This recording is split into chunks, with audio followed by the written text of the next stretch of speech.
Grecian, I think the stupid word is archipelago.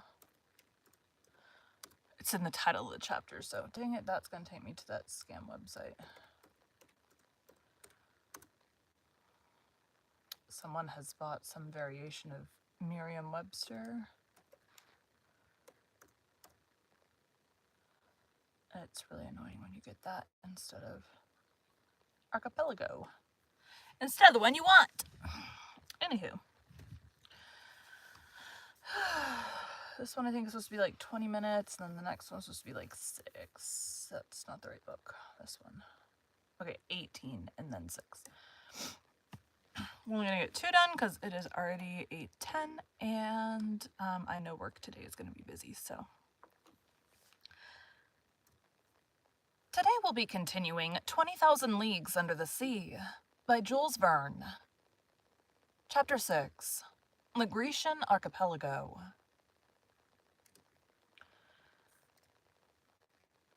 The next day, the 12th of February, at the dawn of day, the Nautilus rose to the surface.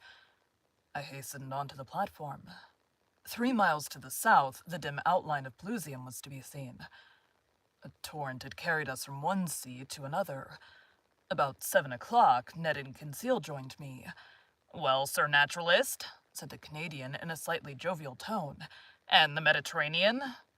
"We are floating on its surface, friend Ned." "What?" said Conseil. I need to listen to Conseil's voice. "Did you call, sir?" "Perhaps I have." "Be quiet, Master Land."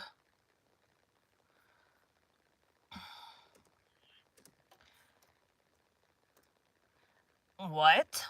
said Conseil. "This very night?" "Yes, this very night. In a few minutes we have passed this impassable isthmus." "I do not believe it," replied the Canadian. "Then you are wrong, Master Land," I continued. "This low coast which rounds off to the south is the Egyptian coast. And you who have such good eyes, Ned, you can see the jetty of Port Said stretching into the sea." The Canadian looked attentively. "Certainly you are right, sir. And your captain is a first-rate man. We are in the Mediterranean.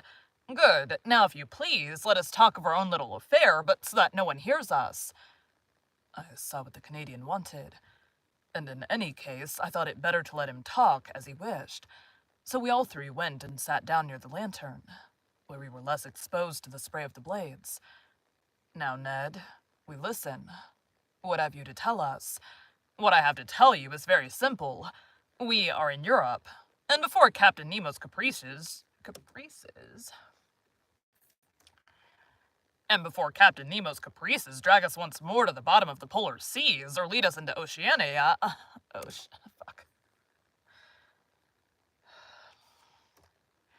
And before Captain Nemo's caprices drag us once more to the bottom of the polar seas, or lead us into Oceania, I ask to leave the Nautilus. I wished in no way to shackle the liberty of my companions, but I certainly felt no desire to leave Captain Nemo. Thanks to him, and thanks to his apparatus, I was each day nearer the completion of my submarine studies, and I was rewriting my book of submarine depths in its very element. Should I ever again have such an opportunity of observing the wonders of the ocean? No, certainly not, and I could not bring myself to the idea of abandoning the Nautilus before the cycle of investigation was accomplished. Friend Ned, answer me frankly. Are you tired of being on board? Are you sorry that destiny has thrown us into Captain Nemo's hands?" The Canadian remained some moments without answering. Then, crossing his arms, he said, "Frankly, I do not regret this journey under the seas. I shall be glad to have made it, but now that it is made, let us have done with it. That is my idea." "It will come to an end, Ned." "Where and when?" "Where, I do not know. When, I cannot say. Or rather, I suppose it will end when these seas have nothing more to teach us." "Then what do you hope for?" demanded the Canadian. "That circumstances may occur as well as 6 months hence as now, by which we may and ought to profit." "Oh," said Ned Land, "and where shall we be in 6 months, if you please, Sir Naturalist?" "Perhaps in China. You know the Nautilus is a rapid traveler." It goes through water as swallows through air, or as an express on the land. It does not fear frequented seas. Who can say that it may not beat the coasts of France, England, or America, on which flight may be attempted as advantageously as here? Monsieur Aronnax, replied the Canadian, your arguments are rotten at the foundation. You speak in the future. We shall be there. We shall be here. I speak in the present. We are here, and we must profit by it. Ned Land's logic pressed me hard, and I felt myself beaten on that ground. I knew not what argument would now tell in my favor. Sir, continued Ned, let us suppose an impossibility. If Captain Nemo should this day offer you your liberty, would you accept it? I do not know, I answered. And if, he added, the offer made you this day was never to be renewed, would you accept it?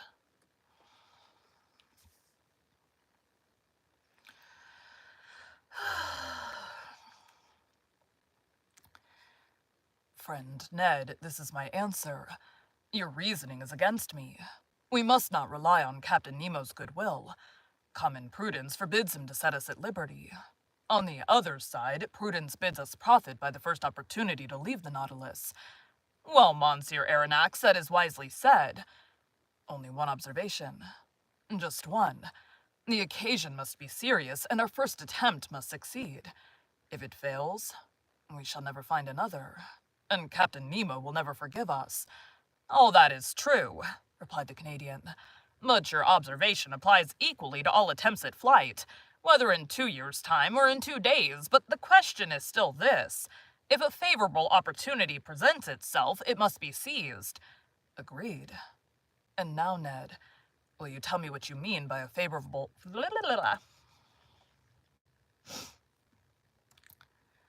Will you tell me what you mean by a favorable opportunity? It will be that which, on a dark night, will bring the Nautilus a short distance from some European coast. And you will try and save yourself by swimming? Yes, if we were near enough to the bank, and if the vessel was floating at the time, not if the bank was far away and the boat was under the water. And in that case? In that case, I should seek to make myself master of the pinnace. I know how it is worked. We must get inside, and the bolts once drawn, we shall come to the surface of the water, without even the pilot, who is in the bows, perceiving our flight. Well, Ned, watch for the opportunity, but do not forget that a hitch will ruin us. I will not forget, sir. And now, Ned, would you like to know what I think of your project? Certainly, Monsieur Aronnax. Well, I do not say I hope, I think that this favorable opportunity will never present itself. Why not? Because Captain Nemo cannot hide from himself that we have not given us all hope of regaining our liberty, and he will be on his guard, above all, in the seas and in the sight of European coasts. We shall see, replied Ned Land, shaking his head determinedly.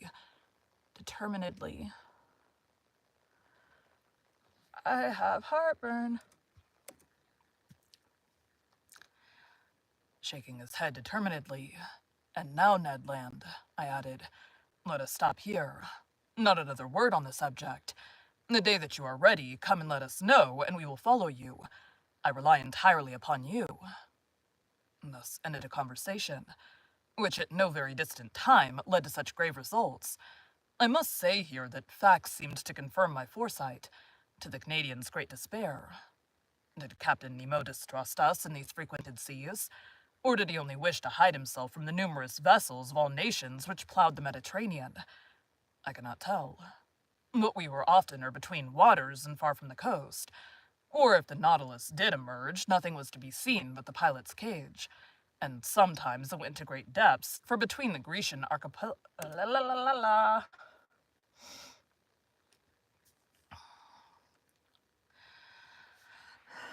There we go. And sometimes it went to great depths, for between the Grecian archipelago and Asia Minor, we cannot touch the bottom by more than 1,000 fathoms. Thus I only knew we were near the island of Carpathos. Carpathos?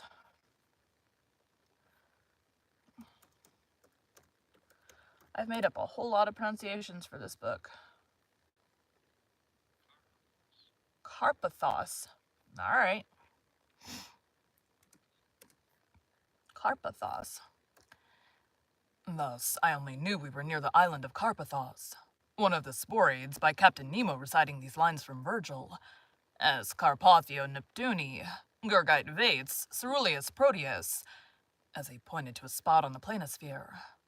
It was indeed the ancient abode of Proteus, the old shepherd of Neptune's flocks, now the island of Scarpanto.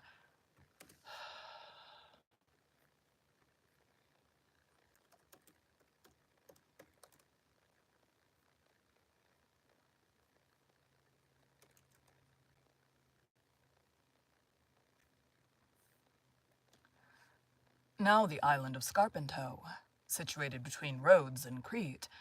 I saw nothing but the granite base through the glass panels of the saloon. The next day, the 14th of February, I resolved to employ some hours in studying the fishes of the archipelago. But for some reason or other, the panels remained hermetically sealed. Upon taking the course of the Nautilus, I found that we were going towards Candia, the ancient Isle of Crete. At the time I embarked on the Abraham Lincoln, the whole of this island had risen in insurrection against the despotism of the Turks. But how the insurgents had fared since that time, I was absolutely ignorant, and it was not Captain Nemo, deprived of all land communications, who could tell me. I made no allusion to this event when that night I found myself alone with him in the saloon. Besides, he seemed to be taciturn and preoccupied. Then, contrary to his custom, he ordered both panels to be opened, and going from one to the other, observed the mass of waters attentively. To what end, I could not guess. So on my side, I employed my time in studying the fish passing before my eyes. In the midst of the waters, a man appeared, a diver carrying at his belt a leathern purse. It was not a body abandoned to the waves. It was a living man, swimming with a strong hand, disappearing occasionally to take breath at the surface. I turned towards Captain Nemo, and in an agitated voice exclaimed, "A man shipwrecked! He must be saved at any price!" The captain...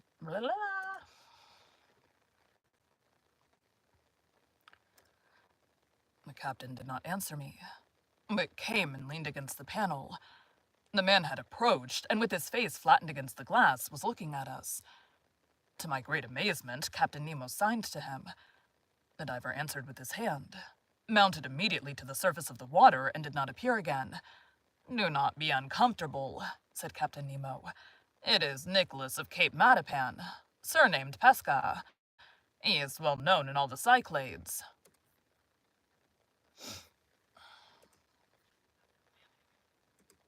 "Be quiet, Master Land."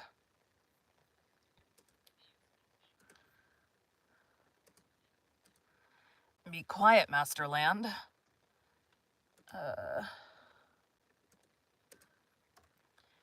"Do not be uncomfortable," said Captain Nemo. "It is Nicholas of Cape Matapan, surnamed Pesca. He is well known in all the Cyclades. A bold diver, water is his element, and he lives more in it than on land, going continually from one island to another, even as far as Crete. You know him, Captain? Why not, Monsieur Aronnax?" Saying which, Captain Nemo went towards a piece of furniture standing near the left panel of the saloon. Near this piece of furniture I saw a chest bound with iron, on the cover of which was a copper plate, bearing the cipher of the Nautilus with its device.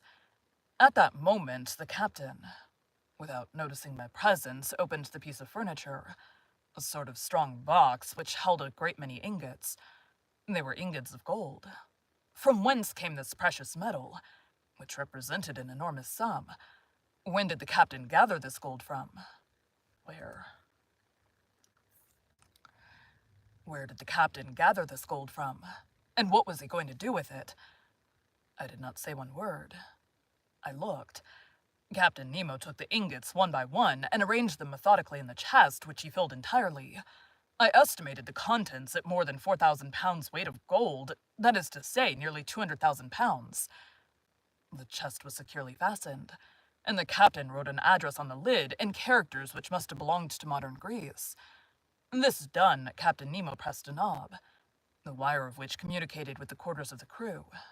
4 men appeared, and not without some trouble pushed the chest out of the saloon. Then I heard them hoisting it up the iron staircase by means of pulleys. At that moment, Captain Nemo turned to me. "And you were saying, sir?" said he. "I was saying nothing, Captain." "Then, sir, if you will allow me, I will wish you good night." Whereupon he turned and left the saloon. I returned to my room much troubled, as one may believe. I vainly tried to sleep. I sought the connecting link between the apparition of the diver and the chest filled with gold. Soon, I felt by certain movements of pitching and tossing that the Nautilus was leaving the depths and returning to the surface. Then I heard steps upon the platform, and I knew they were unfastening the pinnace and launching it upon the waves. For one instant it struck the side of the Nautilus, then all noise ceased. 2 hours after, the same noise. The same going and coming was renewed. The boat was hoisted on board, replaced in its socket, and the Nautilus again plunged under the waves. So these millions had been transported to their address. To what point of the continent? Who was Captain Nemo's correspondent? I still need to trim my bangs. The next day, I related to Conseil and the Canadian the events of the night, which had excited my curiosity to the highest degree. My companions were not less surprised than myself. "But where does he take his millions to?" asked Ned Land. To that, there was no possible answer. I returned to the saloon after having breakfast and set to work. Till 5 o'clock in the evening, I employed myself in arranging my notes. At that moment, ought I to attribute it to some peculiar idiosyncrasy, I felt so great a heat that I was obliged to take off my coat. It was strange, for we were under low latitudes, and even then, the Nautilus, submerged as it was, ought to experience no change of temperature. I looked at the manometer. It showed a depth of 60 feet, to which atmospheric heat could never attain. I continued my work, but the temperature rose to such a pitch as to be intolerable. Could there be fire on board? I asked myself. I was leaving the saloon when Captain Nemo entered. He approached the thermometer, consulted it, and turning to me said, 42 degrees. "I have noticed it, Captain," I replied, "and if it gets much hotter, we cannot bear it." "Oh, sir, it will not get better if we do not wish it." "You can reduce it as you please, then?" "No, but I can go farther from the stove which produces it." "It is outward, then?" "Certainly, we are floating in a current of boiling water." "It is possible," I exclaimed. "Look." The panels opened, and I saw the sea entirely white all round. A sulphurous smoke was curling amid the waves, which boiled like water and copper. I placed my hand on one of the panes of glass, but the heat was so great that I quickly took it off again. "Where are we?" I asked. "Near the island of Santorin, sir," replied the captain. "I wish to give you a sight of the curious spectacle of a submarine eruption." "I thought," said I, "that the formation of these new islands was ended." "Nothing is ever ended in the volcanic parts of the sea," replied Captain Nemo, "and the—" My bangs are tickling.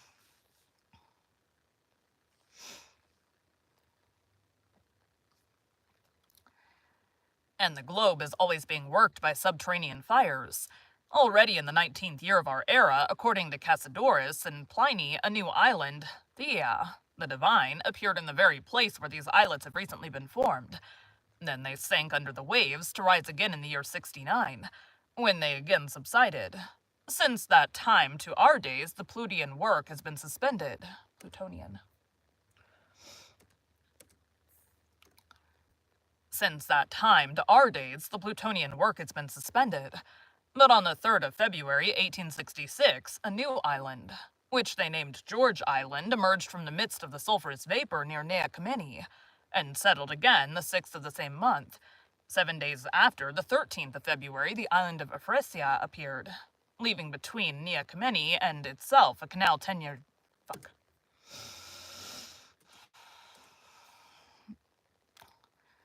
leaving between Nea Kamenni and itself a canal 10 yards broad. I was in these seas when the phenomenon occurred, and I was able, therefore, to observe all the different phases. The island of Ephrasia, of round form, measured 300 feet in diameter, and 30 feet in height. It was composed of black and vitreous lava, mixed with fragments of felspar.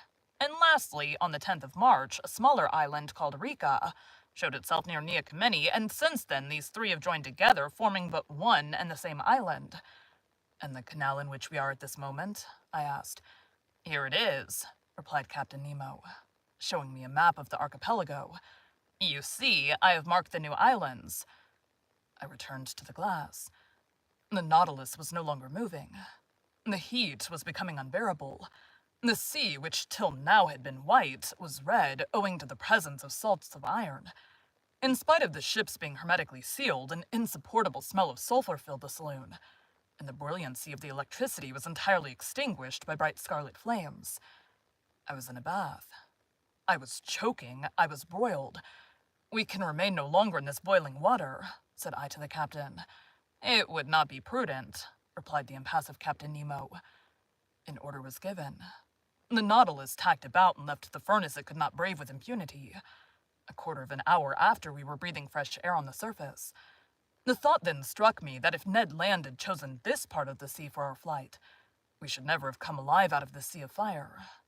The next day, the 16th of February, we left the basin, which between Rhodes and Alexandria is reckoned about 1,500 fathoms in depth, and the Nautilus, passing some distance from Cerigo, quitted the Grecian archipelago after having doubled Cape Matapan. Thank you for joining Bite at a Time Books today, while we read a bite of one of your favorite classics. Again, my name is Bree Carlile, and I hope you come back tomorrow for the next bite of 20,000 Leagues Under the Sea.